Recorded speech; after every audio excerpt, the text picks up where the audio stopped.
Hi, everyone. This is Liz Christofferson on behalf of Practice Pay Solutions. Welcome to our Business Mastery series. We have a wonderful presentation for you today.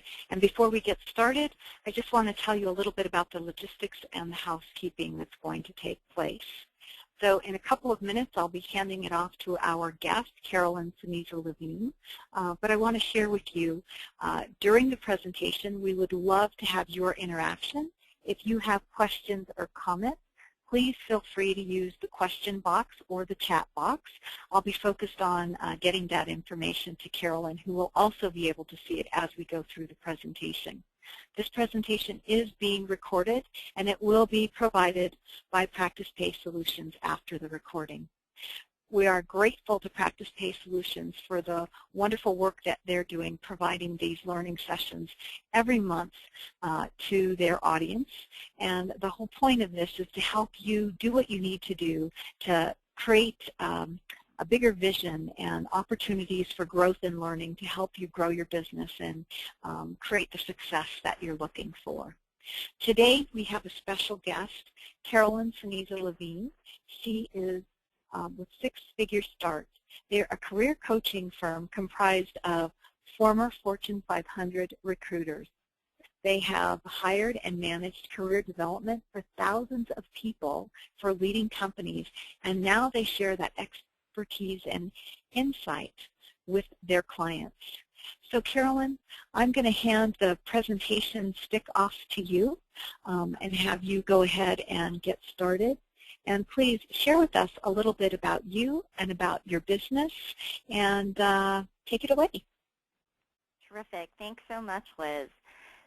So hopefully you can all see my screen at this point, and I wanted to share a little bit about what I'm working on currently visually so that we could all be a little bit more interactive, I think, with this. So that's me on the right side. That's so you can feel like I'm talking directly at you, to you. And I write for Forbes. I write a column called Work in Progress, and I write about career advice, including entrepreneurship. So where I got involved with Practice Pay actually is because my background is in strategy consulting. So my first career before I was a recruiter was actually advising Fortune 500 companies around business strategy. So I was a management consultant in financial services, and then I went into recruiting. And then in 2008, joined a recruiting colleague of mine, Connie Fanasula-Saraccio, and we formed Six Figure Start. And I would say that our predominant client is your traditional employee looking to advance in their career, looking to change careers, looking to get a new job, even in the same career. But I do a lot of work because of my management consulting background around executives who want to be entrepreneurs or new entrepreneurs who want to grow their business. And this is really where this got started. And I got in touch with Practice Pay because I use Practice Pay. I use Practice Pay for my shopping cart, for my newsletter, and so I find their service offerings to be super beneficial for my business, so I was really happy to be able to give back and contribute to this Business Mastery series. So Forbes, I write about career and entrepreneurship. For CNBC, I had written for their executive careers column, so the same type of, again, career advice, executive to entrepreneur transition. I've been on CBS, CNN, and on Fox Business talking about things like networking, negotiation, business development, all of the things that we really need to be mindful of as entrepreneurs. And I've co-authored a couple of books on How the Fierce Handle Fear, where I write about fear and career transition. Also in this book is Donald Trump, who writes about having no fear, Pam Slim, Jack Canfield. It was very nice to be able to work on an anthology with some of these leading business thinkers and business authors. And then my business partner and I wrote 6 Steps to Job Search Success, which is actually a textbook that's used in universities. So I'm in a number of different places right now, but I think for our purposes for this call, where I had pulled a lot of the paradigms that we're working with, and some of the points that I'm going to be making is both from my experience growing a multiple six-figure business, as well as the experience of my clients and helping them grow six-figure businesses, and then finally my earlier career where I was consulting to Fortune 500 companies. Definitely doing that kind of business strategy, albeit at a much different scale, is very, very beneficial. I know that when I was making business decisions, I was looking back at, what were some of these bigger firms thinking about in terms of revenue generation, in terms of profitability, in terms of decisions that they made, and that definitely informed what I'll be sharing with you today. So, I always jump right in with questions. I encourage you right now to take a moment and perhaps use the chat box to write to me about what your most pressing question is about prioritizing your revenue, right? Because this is what this talk is about. This is about the push and the pull that we all feel as small business owners, where there are a lot of things that we need to be working on, things like execution, things like long-term planning, things here and now, things for later. So it's all about, how do we make those decisions? And I'll be sharing 3 paradigms that have worked for me, that have worked with my clients, but I would love to hear, what you're thinking about and what you're struggling with. And we'll have time for Q&A at the end, but I just encourage you to use the chat box and to type in what you're thinking about so that I can both tailor the presentation, and then so also when we get to Q&A time, we'll have a robust list in the queue of questions that we can cover. Okay, so let's talk about these 3 paradigms, and let's go through an agenda of what I'm going to be sharing today. So the 3 paradigms that I'm going to be talking about regarding your revenue options and really thinking about how do you generate revenue. One is let the data decide. So if you read perhaps my guest blog for the Practice Pay newsletter, I actually talked in detail about this strategy, where a lot of decisions that you need to make about your business, particularly around sales and marketing, can actually be found in the data that you capture about your own business. And so that's one model, definitely, that works with a lot of clients, and that works for me. The other paradigm to think about is this idea of offense and defense, that in the practice of your business, you are going to have moves that are characterized as offense moves and also defense moves. And you need a mixture of both. And we're going to talk about, what the ideal mix is and what some of these moves are. The third paradigm when you're thinking about generating revenue is around direct versus indirect sales activity. We all participate in activities that are along the stream of very close to making a sale to we're far away from making a sale. And I think we all like to think that, of course, we're going to focus on the things that are very, very close to making an immediate sale. But that's not always feasible, and that's actually not always ideal. And so we'll talk about when to focus on what types of activity, this idea of direct versus indirect sales activity. And again, each one of these paradigms, while they're different, they all help myself and they've helped my clients really think through and make good business decisions. So as we go along the presentation, pick and choose what resonates for you, things that you want to try. I'm sharing 3 different paradigms because they all complement each other, and I find that sometimes people think about things in different ways, and it's helpful to look at things at different angles. We're also going to talk about when not to prioritize revenue. Yes, I actually said that. When you have to focus in your business on other things. And the most obvious is that, revenue, for example, is not profitability. And so sometimes we can get so focused on making that sale and watching that revenue column inch upwards that we're not thinking about, well, are we making any money at the end of the day from this? So that's one of the warning signs that I'm going to point to. And so we are going to talk a little bit about, while this presentation is all about revenue, when you need to be looking outside of just your revenue numbers. And then finally, I'll wrap it up, talk about some next steps, and hopefully take your questions. Again, I encourage you to use the chat to get your questions in the queue. Okay, so let's talk about data. Let the data decide. A lot of the answers around what's best for your business are captured in data that you already have. And if you're just starting your business or you're so early in your business that you might not have some of this data that I'm talking about, hopefully this gives you some idea of what you might want to collect going forward so that you can use this paradigm if it resonates for you. So one of the things is looking at your sales data. So sales by client. So when you're deciding on, do I take on this client, do I go after this client, look at your existing client base. Are you overly dependent on one or two or very few clients? If that's the case, then you might want to really prioritize getting some new clients, even if those new clients might be smaller than you would like. They might not be ideal for whatever reason. It might be a long selling cycle or whatnot. Again, your decision around, do I focus on taking on a new client, that might depend on the client base that you have now. So sales by client is definitely a piece of data that I encourage everybody to have and to look at on an ongoing basis. Of course, there's sales by offering. So do you offer, say, private coaching versus group coaching? Do you offer a live service versus a virtual service? Do you offer a product versus a service? So looking at all of the different things that you offer and saying, well, what is selling?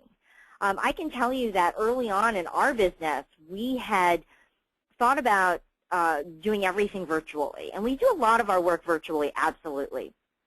But there was a lot of significant and fun work that we would do that needed to be done live. And that was not something that I would have predicted, but it was something that when I looked back at the data and I looked back at profit margins and what was selling and what people were asking for, it was very, very clear that having a live offering in some way was very important to our business. And I have found this to be true with some clients that I've worked with, where that high-touch, in-person, on-site, and again, this is going to depend on what your goals are for your business, but if it's an option for you and if you are open to it and you look at what the data tells you and you're seeing that people want live stuff, you might want to prioritize in that area. I could have given the same example actually going the opposite way. You can look at perhaps you have a business that's very high touch, that's all in the office and all live, and you want to expand virtually. I have a coaching colleague who actually moved in that direction. She was very much focused on live and in person, and she started looking back at what people were asking for, what was selling for what she was doing, and she realized that the virtual piece needed to be developed because that was what was selling for her. So you really want to pay attention to your sales data by offering. You want to look at your sales data by date. So you want to see if certain weeks, certain quarters, certain months are more active than others. This is going to help you figure out, do I have the time right now to perhaps pursue something that might have a longer selling cycle? If this is my busy season, I might not want to be doing this right now. If this is a down season, this might be the perfect time to take some of those joint venture meetings, some of those strategic alliance, kind of coffee chats where it's very unclear kind of what's going on, but you have the time because you know historically that this is your slow time. So again, sometimes where we want to spend our time can be dictated just by looking at when your sales happen.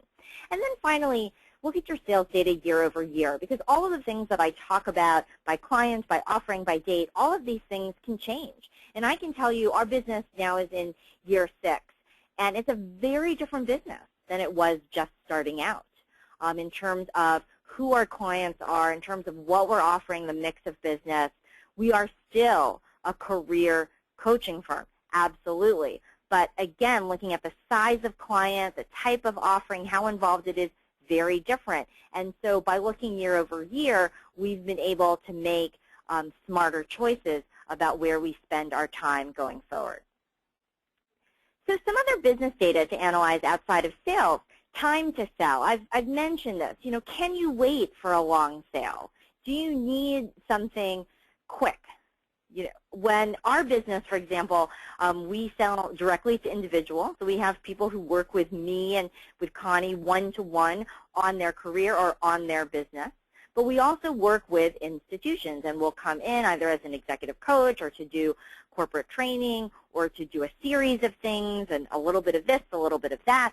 And so depending on where we are, again, in the time of year, that's depending on what it is that we want to focus on, some things sell faster than others. Obviously, talking to one individual, that's the decision maker right there. Talking to a big institution, several decision makers, several go-rounds. And so that's something that you need to think about for your own business. Time to pay, right? So sometimes it's so easy. With our individuals, at least, we have registration links that link directly to our practice pay shopping carts. It's quick and it's easy. When we're working with some big institutions, there's invoicing involved. Sometimes there's procurement involved. There are forms to fill out. You know your own business. You have to see how things go. Now, I had a marketing client. So she had a marketing business. And when she actually looked at her business by size of client, the individuals or the small solopreneurs that she would work with, they actually took longer to pay than her bigger clients. She came from a deep corporate background, had a lot of relationships, and so her time to sell, time to pay for the corporate side was actually faster than the small client side. So you really have to see what's in your own business, and this is why I'm saying look at your own business data. I can give you examples of myself and of my clients, but you want to look at your own data. Burn rate. So this is your expenses, basically, month to month, and especially when you're starting out, you want to make sure that you have enough cash coming in, enough revenue coming in to fight another day. And so this number is very, very important to know. And for solopreneurs who are also supporting themselves or perhaps their family, in addition to the burn rate for your business, so what are the actual business expenses, which might be quite low when you're getting started, you want to look at what are your household expenses, what are your operating expenses for you, because that actually might be the more important number. And so you want to know that, because that's going to dictate how aggressively you go after revenue and go after profitability and go after cash flow. And then again, I want to remind you with all of these numbers that you're collecting, you want to look year over year because your needs will change over time. I had a client who moved from a very expensive location to a much less expensive location. And because her business was predominantly, it's a service business, so very low overhead, really her burn rate was all about her living expenses.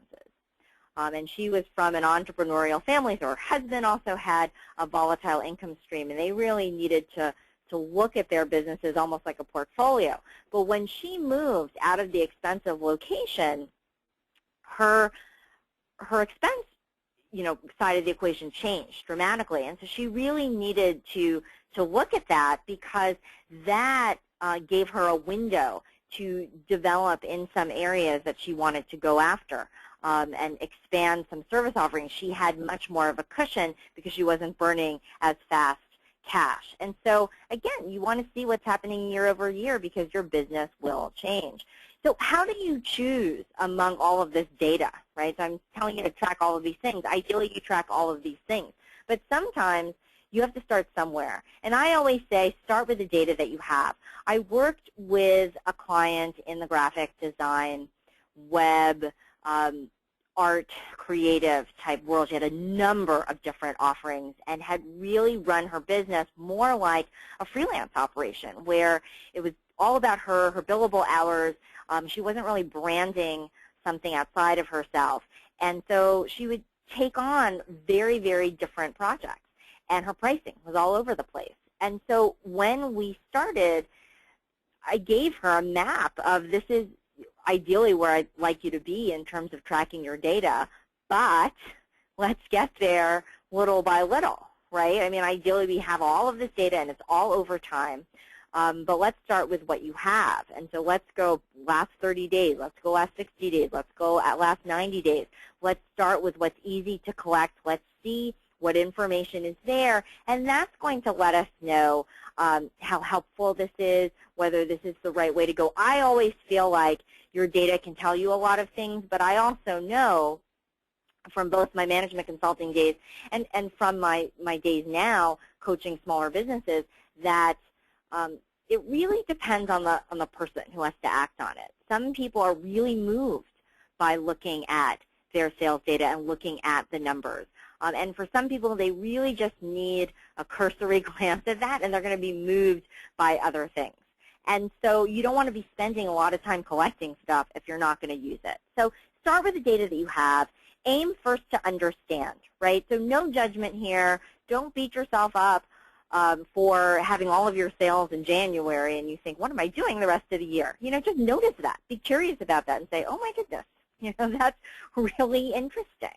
That was something we had to get curious about in our own business. We had a very, very short selling cycle when we first started out. And it really took some unpacking because if you think about careers, I mean, people are thinking about their careers all the way through. I mean, summer is probably going to be slower than the rest of the year, but it's not going to be just 3 months out of the year. People are thinking about their career. And so we really needed to just look at that. It was very helpful to just notice that and then say, what might be contributing to that? And then, you know, our sales cycle is, our sales season is much longer now. But it was just something where if we just looked at the data, no judgment, just looking for information and for patterns, that was super, super helpful. Okay, different data will resonate with you at different times. When you are starting out, burn rate is so critical because you're really fighting against running out of cash. You know, unless you come into your business with a very large nest egg piled up. But, you know, many people will come into their business, they'll have maybe 3 or 6 months of runway, and then they need to be self-sustaining. And, you know, just to give you an idea, I share this with everyone. We left, my partner and I left big corporate roles to launch our business, and we did not draw our corporate salary until year 4 of our business. So it took us longer than we thought. Part of that was intentional. We really spent the first couple of years focusing on branding, and we did a lot of work for free that is helping us tremendously down the road. We made that conscious decision. But, you know, it's still, I wouldn't have guessed year 4. I would have guessed, you know, year 2, year 3. So it takes longer than you think. And so you want to just be mindful of that. So depending on where you are in your business, we're not as conscious about burn rate now because we've built up just a cash cushion, a larger project pipeline. It's just a different ballgame for us right now. And I've seen that with my clients too. Sometimes someone comes to me and they're in the middle of their practice, and so they have a large pipeline. And so they don't really need to think about this type of month-by-month data. We're really looking at a much, much longer time frame. And so it's going to depend on where you are in your business. The other thing that you want to think about when you're choosing what to be tracking is, I call it balancing effectiveness with value. And value meaning, you know, what you value, okay? So you may decide. So one of the things, like sale by client, that was one of the first pieces of data that I mentioned. And you might see that 90% of your business is with one client. And that's a terrible thing if you want to build a business that's sustaining, because if you lose that client, you are very, very exposed. So that is not a good thing. However, you might love that client, and you might decide that you want to go in-house. I've actually seen that happen, where people start out wanting to build a business, wanting to do whatever it is, business consulting or career coaching or marketing, whatever it is, and they take on a client, the client grows and grows and grows, they fall in love with that client, and it makes sense for them to go in-house. There's nothing wrong with that, okay? So this is about saying, okay, let's balance what is effective. Now, there's something wrong with that if you want to start a business. You know, obviously going in-house, you have made that jump to going back into a more traditional career. You're not hanging a shingle out as yourself. You are an employee somewhere else. But if that's what you want to do, then, hey, more power to you. So you might decide to go in-house, but you also might decide to diversify your practice if that's where you want to go. So it really depends on you. Okay, so let's talk about the next paradigm, offense and defense. So you only win a game with offense. So we really want to be driving our businesses towards thinking more in terms of offense. And what do I call offense? Going after the ideal client, a preferred client, even if you have to say no to other clients. So really holding your ground and leaving space for maybe that big corporate client that you want to get, even if you know that you've got to go through rounds and rounds and rounds of proposals and meetings and all that kind of stuff. Prioritizing the big contracts. So really reserving time to think through. Our business landed a multiple six-figure client last year, and this took years of coordination, years of nurturing the relationship, but it also took kind of an all-hands-on-deck mentality when there was an opening for us to come in and really pitch something of that size. And so it really was about saying, okay, not only am I going to prioritize when the sales cycle is long, but in the short term, I'm going to say no to things so that I can really focus on this client. That's offense. That's playing offense.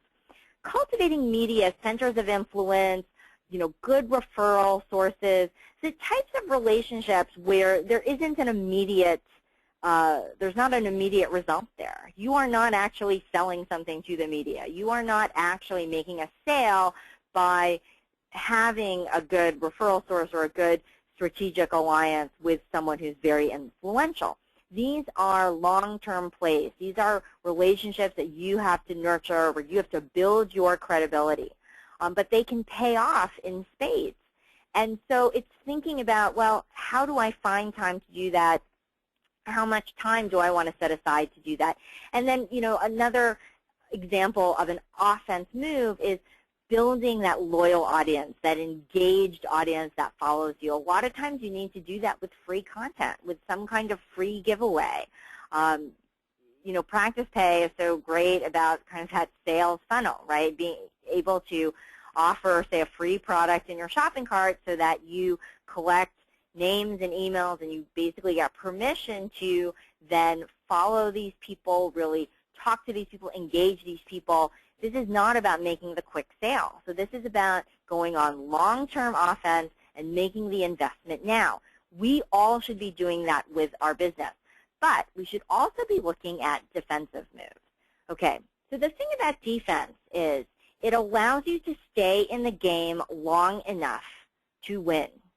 Okay, so for those people who poo-poo defense, listen, okay, if you've watched any kind of sport or contest, you know that if you give up too many points in the beginning, it's just going to be too hard to catch up.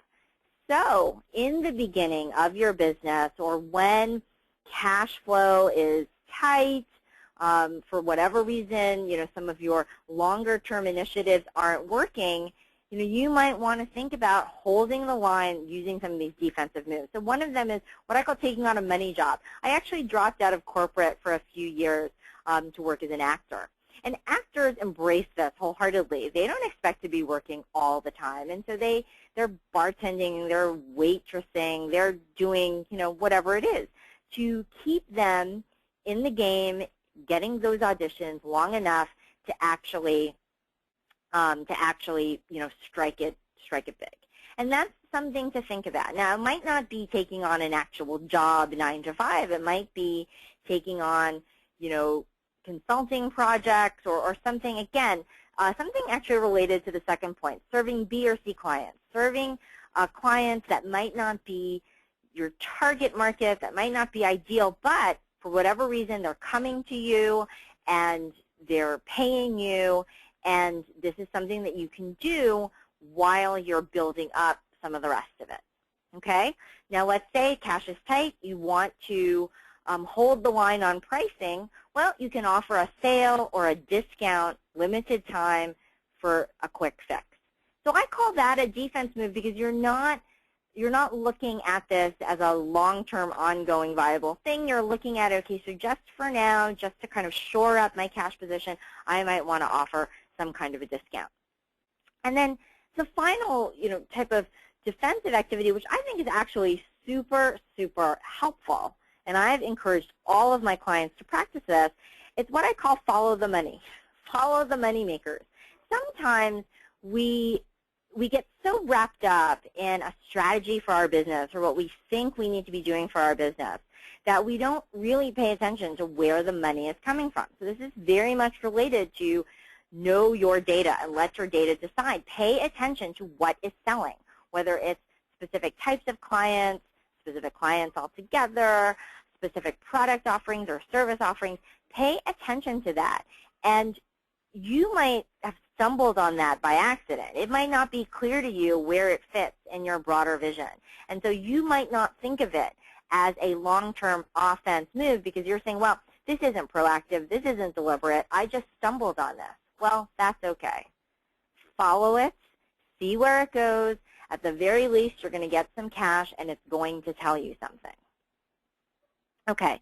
So in terms of that mix between offense and defense, how are you going to choose? Well, one of it is sometimes the choice is made for you. Look at what you can afford. Sometimes you are going to be required to focus more on defense. You might be early on in the business. You might have run into a cash flow hurdle, and you need to have some money coming in, and you really need to focus on the here and now rather than like investing for the future, and that's okay. But ideally, you want to aim for a mix of both.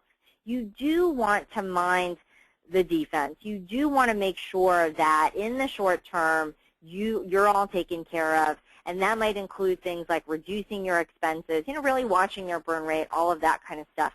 But you always want to be aiming towards, okay, I'm going to play this game to grow my business. I'm going to be focusing on those ideal clients, on those big contracts, whether or not it takes a long time.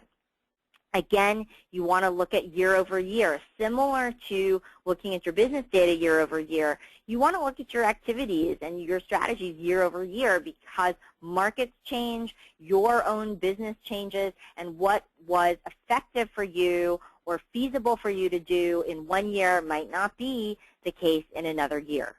We just came off of a big recessionary time, and so you know that sometimes big companies are tightening their belts, and then maybe it makes sense to focus on smaller companies where there are fewer decision makers, or individuals where you just have to find that person that is not suffering in the recession right now. So again, markets change, your own business changes. And again, balance effectiveness with what you value and what you enjoy. Sometimes taking on a money job can be the best thing for your business. If it lessens your anxiety so much that you can then focus on your business, then the trade-off will be worth it. I know for some people, if they have that plan B, they're just going to take it. And so that doesn't work for their business, right? So you need to really know yourself and layer this paradigm to fit you however that is, okay? So this is something that you want to customize around how you actually work and how you actually feel. Okay, let's talk about paradigm 3, direct versus indirect activity. If you think about the most direct activities for sales, it's the actual meeting where you're asking for the business. It's the proposal that you send or that letter of agreement that the client requests, hey, we're looking to get started. You send me the things, I can send it to procurement. That's a direct activity to a sale. It's that follow-up call where you're asking for the decision, right? So this is what we all should be focused on, but it's not feasible to think that we're going to be spending all of our time doing that. Obviously, we need to be doing some activities that lead to these moments, okay? But we want to be mindful that during the week, during the month, certainly, that you want to have some of your activities in this bucket, these direct activities, proposals out there, sales meetings scheduled, follow-up calls on your calendar. You want to have this stuff because I know too many entrepreneurs, and I'm guilty of this myself if I don't consciously watch this, where we get busy with more indirect activities that certainly lead to prospects, which then lead to sales, and we get lulled into this sense of security that we're doing something when we're not directly there. So you want to look at how direct to the sale are you. So some of these, kind of indirect activities that are quite tempting that lead to prospects and that also, frankly, should be targeted are things like cold calls. Like when you are making an introduction to someone who is in your target market, that is a worthwhile activity. When you're doing targeted research so that you can identify people to cold call and introduce yourself, that's a worthwhile activity. When you're doing targeted networking, so I'm not talking about showing up at just any meetup. I'm talking about showing up at a meetup or at a professional association that's full of people that might be looking for whatever it is that you offer. Targeted networking with those types of groups, with personal supporters who are going to help you, perhaps be strategic alliances with you, centers of influence who can refer you to people, media who can quote you and add to your credibility. That is all time well spent. Targeted marketing, working on a product launch, working on a referral system so you get more referrals. Speaking, working on your speaking business so you get out there so that you can meet people so that you can get more sales. So these are all helpful activities, and it's good to prioritize these activities. Just remember that you want to make sure you are driving towards these more direct activities to sales, right? The actual meetings, the actual proposals, the actual follow-up calls to get a decision. Okay. So then here are the most indirect activities, right? So the writing, the media mentions, the very general networking. It might be in your population, might not be in your population. I put social media here. Now just remember that businesses are different. I do know some businesses, service businesses, professional services businesses, like I have a professional service business, and they will do a direct sale from social media. They'll get people who will tweet, DM them on Twitter, and, it leads to a sale. And so I'm putting these things as indirect activities. They might be more direct for you, but in general, these are the more indirect activities. I put writing here, even though I've absolutely gotten clients from people who have seen my work. Writing has been an amazing marketing and selling tool for our business. But I would not have guessed that, because you don't even know if people are reading your stuff, and you don't know if they're going to then act on the stuff. So writing is quite indirect. But again, for our business, it's probably something I would put maybe in that more direct, but not a sale, actually, but kind of that middle column. So you have to see what works for you. But these are some general guidelines as you start thinking about how to spend your time. Make sure that you have some pocket of your time in those activities. So when you find your best sources of sales, so there is one media outlet in particular that when I get on a show there or I get quoted there, invariably I sell something. I mean, it is very, very direct. And so I spend a lot of time nurturing that relationship because I want to always be on that show again. And I always want to make sure I have a relationship with that publication because I want to obviously get those sales. So that works for our business. So really, really know your best sources of sales. Wash, rinse, repeat, right? You just want to keep doing what's working. But watch for changes year over year. Your business changes. The market changes. Things that might have worked before might not necessarily work. And then again, you want to not only look at what works, but what you enjoy. So as long as it's supporting your sales, writing for me was something that I loved to do, and so I gave it a lot of runway, and then it really paid off in spades. And part of that was, wow, that's really lucky, and part of that is, I really, really enjoyed it, and so I was able to stick to it. And so you want to look at that. What are you going to enjoy and stick to? Okay, so I told you that I was going to mention a little bit about when not to focus on revenue. Revenue is not the same as cash, okay? So if you need money right now, selling a big corporate engagement where it can take them 90 days to pay isn't going to help you in the here and now. That doesn't mean that you don't take that engagement, but it does mean that you have to then start thinking about what am I going to do in the interim, to serve that engagement, but then also to maintain, my business. I need to be taking on other things. So revenue is not the same as cash flow. Revenue is not the same as profitability. So in the beginning, it might be worth it to take on a project with very low profit margin because you're getting your name out there, you're experimenting with stuff, you need the cash, right now.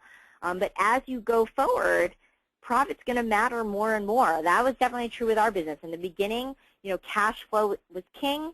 Cash flow is still something that we value, but because we've built up a cushion, we've built up some runway, we have projects in the pipeline, profit margin is big. Because we are investing back into the business, we need to be watching, okay, when we take on contractors and outsource things, are we still maintaining, our draw and our profits? So profit margin is much more front and center for us. You need to look at your business and where are you right now. Revenue is not the only client metric. So the value of a client isn't just the revenue that they bring. They also represent revenue in the future, upsell revenue, resale revenue, referral revenue. So they might be bringing you other clients. You might want a client that doesn't bring you any revenue, a pro bono client, because they bring you influence or PR or credibility or halo effect.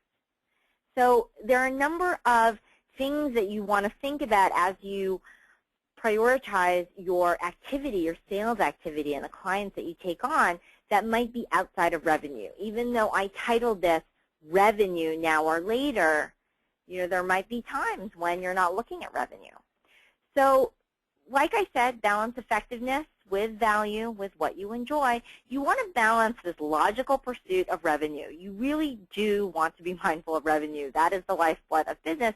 But you also want to pursue it with an intimate knowledge of what your current business needs are. Okay? So it always needs to be balanced against what's going on for you.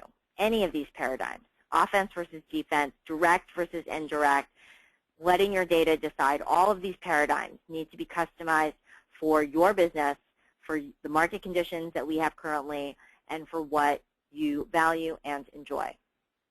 So to summarize, remember the blurb for this talk, and I posed all of these different options. A client asks for a consult. An organization asks for a proposal. You might be doing a JV. You might be, rolling out a new product. How do you balance your time and your efforts amongst all these things? Well, use your data. Look at all of these opportunities. How do they add to or detract from your overall business? Prioritize, of course, the direct activities over the indirect activities. Consultations typically are closer to the sale, proposals closer to the sale than just meeting someone to talk about a potential JV that hasn't been sorted out, or certainly rolling out a new product, lots of steps to get there. So I'm not saying not to do those things, but again, those are longer-term possibilities, and you might want to get direct to the sale depending on where you are in your business. And then finally, offense versus defense. Is this an ideal client? Is this client asking for a consultation? Is this your ideal and dream client? Then you want to take that consultation, even if it means, say, working a little bit less on a proposal that's due because you're actually trying to phase out your corporate work, right? So it depends on where you are in your business. I cannot stress this enough. So I open it up for questions. If you have any, I would love to hear whether you ask your question live on this call or you send me an email. I would love to get your questions and your feedback and really hear about what is the one strategy that you might implement. Maybe it's one paradigm that you might want to focus on, or maybe it's one tip within that one paradigm that you want to focus on. My email is here, Caroline@sixfigurestart.com. Our website, sixfigurestart.com. We're on all the social media, Twitter, Facebook, LinkedIn, YouTube, Google+. You can look for my profile and our business profile, Six Figure Start. And if you go on the Six Figure Start site, specifically if you go into coaching, the coaching tab, and look for the entrepreneurs tab, because like I said, we do a lot of work with people in traditional careers. But I work in particular with entrepreneurs because of my management consulting background and because, I just love this work, business coaching. And I put together a free audio that talks about the 5 strategies that we use to grow our business to 6 figures. And so I have found that this is a really good introduction for folks who want to know more about our story, and then also who might want to get some ideas for their business. You can click on a link and order that free audio through my Practice Pay shopping cart. Go figure. And that'll give you, some more ideas. This was very much focused on revenue, but I'm focusing on a number of different things for that 5 strategies to 6 figures audio. And then finally, I invite you to check out PrescoPresco.com, which is actually my personal blog, something that I started, I'd say, less than a year ago, where I focus actually on 6-figure start and a few other businesses. So my focus in life, I'm a real estate investor. I'm also a partner in a recruiting firm. So I'm still an active partner in a recruiting firm. I also produce in the science fiction and horror genres, believe it or not. So I have a short film that I'm submitting to festivals these days. And I also am a founding member of a comedy group called Comic Diversity, which performs all around New York City. And so I muse about that and being married and having kids and living in the heart of New York City and having a very busy life. And so it's just a different take on entrepreneurship and on life because I'm incorporating just stuff from all of my businesses. So I invite you to check that out for just a different voice and maybe some different ideas. But in the meantime, again, I would love to hear from folks with your questions, with your feedback. My email is caroline@sixfiguresstart.com, and I would love to stay in touch with each and every one of you. Hey, Carolyn, this is Liz. We actually do have some feedback and a question, so I'm going to go ahead and take the time to read that for you now. Okay. And it says, hello, Carolyn. Thank you very much for this webinar. You are touching on all the obstacles I have been facing in my new business right now. I'm an entrepreneur, have been working freelance for a few years, and this is the first time this year that I've decided to have my own company. My business is consulting and business facilitating, a very non-conventional methods of business matchmaking. I'm very good at what I do and the services I offer my clients. However, my worst problem is knowing how to put a figure on it, how to charge my clients for my services. Because of this, I have found myself in situations where clients have taken advantage of my services and not paid. What would be your advice for me as how my business model should be? Wow, so everybody has questions about pricing. Every single client that I have worked with, even if they come to me about something else, comes down to pricing. Pricing is tricky. So here's what I would say, not knowing a lot about your business, but I can tell you some things that have worked for some other clients who have had, similar to what you've described. They don't know how to price, or sometimes they end up going too far along the process without getting paid. So sometimes, what we offer, it's so obvious to us, but it's not really actually that obvious to the market. And for what you described with consulting, for example, and business facilitation, my guess is that you're probably thinking of a big piece of work that actually could be separated into a lot of discrete events, each of which has a different price and a different cost and a different value. And this is where you can start to get into pricing. Price, cost, and value are different things. Price is the actual sticker price. Okay, I'm going to do this for you, and it's going to cost $5,000. Cost is cost of goods. So this is the cost to you. This is your time, including, frankly, the time it took you to develop this expertise and the time it takes you to market. People do not think about that. So they think of time in terms of their hours. I had a client who had a multiple six-figure goal, and she should have hit it pretty easily. She was working like crazy. And so I asked her, how did you back into your cost of goods? Because she's a consultant, so it's cost of services. And so she was explaining to me, what most people do, they'll look at their target salary, and then they'll divide by, the number of hours per week. But that doesn't count all of the other stuff you have to do for your business. So she was off by at least a factor of 2. So you want to be looking at price and looking at cost, and then you want to be looking at value. And value is something that the client is experiencing. So you actually might feel like, oh, this is costing me nothing because it'll take me 5 seconds to do, and it's really easy for me to do. But the value to the client is enormous. And so this is where you get a pricing mismatch. And so you actually have to look across your entire offering and really force yourself. I sat with a business consultant who also had a very kind of unique way of doing things, but at the end of the day, she was a business consultant. So I said, well, what is your process? Like really like forcing her to spell it out for me. It was very, very painful because she doesn't think about her business this way. But it was the only way that we could then take a step back and I could say, oh, look, what you described as A to B is actually A to L.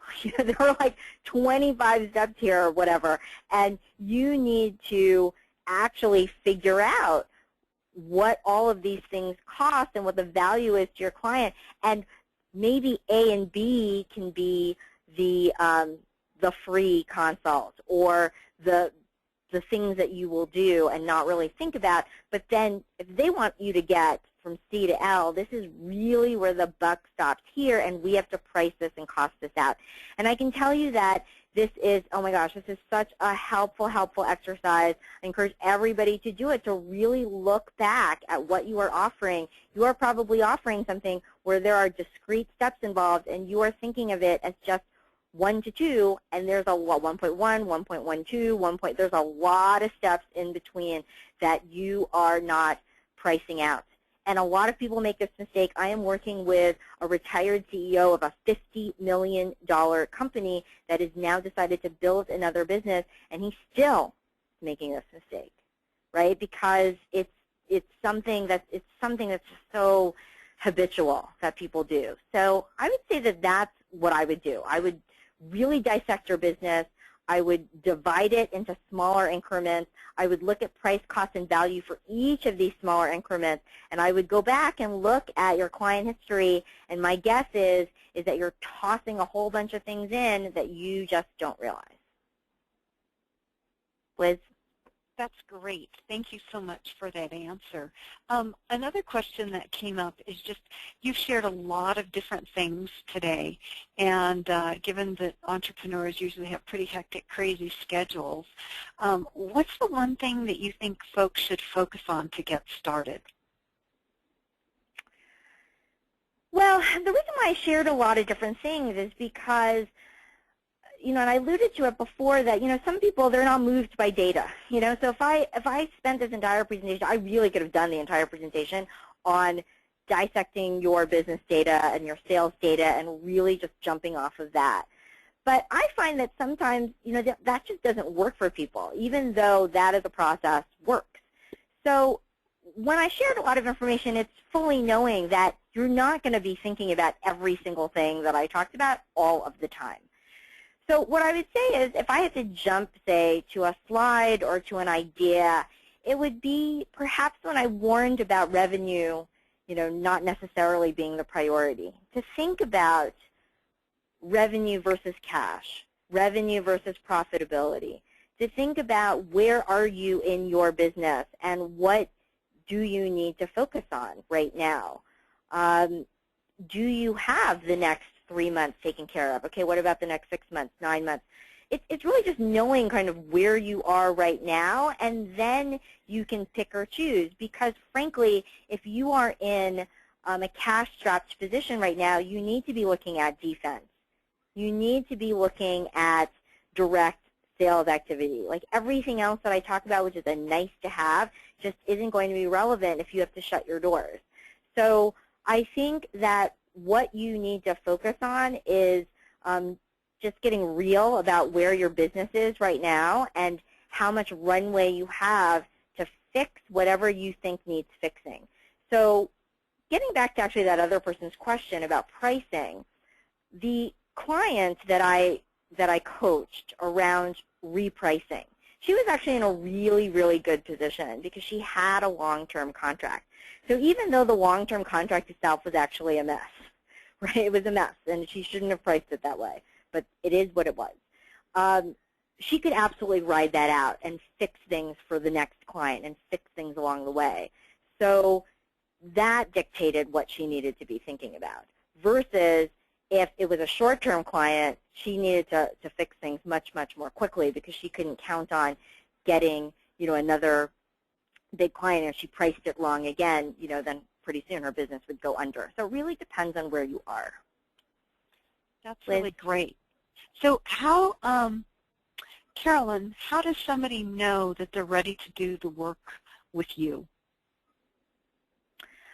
Well, what I would say is just so people know, I mean, one of the reasons why I'm not giving really a hard sell is because I would say that 90% of our business is still with institutions and organizations. So when I work one-on-one with a client, sometimes it's as short as doing a 2-hour strategy session. If you're in New York, my office is in the Flatiron District, or we do it virtually, and it's really dissecting an issue. So it might be that pricing issue. So that business consultant, where I really forced her to go through steps A through L, that was a 2-hour brainstorming where we came back with, okay, this is how going forward you might want to think about your pricing. And then, she just comes back from time to time when she wants to work with me. That's how most people work with me. And so what I would say is, you're ready when you're open to hearing some new ideas, and you're open to getting feedback. That retired CEO, so he works with me virtually. He's based on the West Coast. And, he really came actually because he didn't know what he wanted to do with his next business idea. And so here again, it's about just meeting from time to time, brainstorming on stuff. But one of the business ideas that he was pursuing, and the reason why I say so many people make mistakes with pricing is, he thought it was going to just launch. He had launched, again, a very, very big company, very successful before, and he was just wondering, it's like, why am I stuck in this loop? And it was because he was throwing a lot of things in and really, not getting real and honest about his pricing. And so, then we started talking about that. So what I would say to folks is, you're ready to work with me when you want to hear some new ideas. I work with people for as little as 2 hours, and then sometimes I work with people for years. So it really just depends on where you are. Well, Carolyn, thank you so much. You have done such an exceptional job today, a lot of incredibly valuable nuggets. And so before I do my final wrap-up, I just want to ask you, what one thing do you want us to take away? Well, I want to take away that there are many, many ways to run a business well, and that things that work might change over time based on your business and the market. So you always want to experiment, and you always want to be kind to yourself, and you always want to be curious about what's working and what's not, and just take steps to tweak and refine until it starts working again. And hopefully I've given you a number of different ways that you might look at your business so that you can find something to tweak and refine going forward. That's really wonderful. I have to say the thing that resonated very loudly with me is really being aware of where you're spending your time and making sure that part of your day, your process, whatever, includes sales activities, business development activities, et cetera, et cetera. So thank you again, Carolyn, so much for being with us today. I want to remind everybody, you can email Carolyn at carolyn@sixfigurestart.com, or you can certainly visit the website, www.sixfigurestart.com. Thanks so much to Practice Pay Solutions for hosting the Business Mastery Series. Again, a copy of the recording will be sent out through Practice Pay probably in a day or so, and we encourage you, visit Carolyn's website, learn more about her, and if you feel so inclined, take up her offer to help you out. Carolyn, thank you for joining us and for sharing your brilliance. Everyone, go out and have a wonderful day today. Thanks, Liz.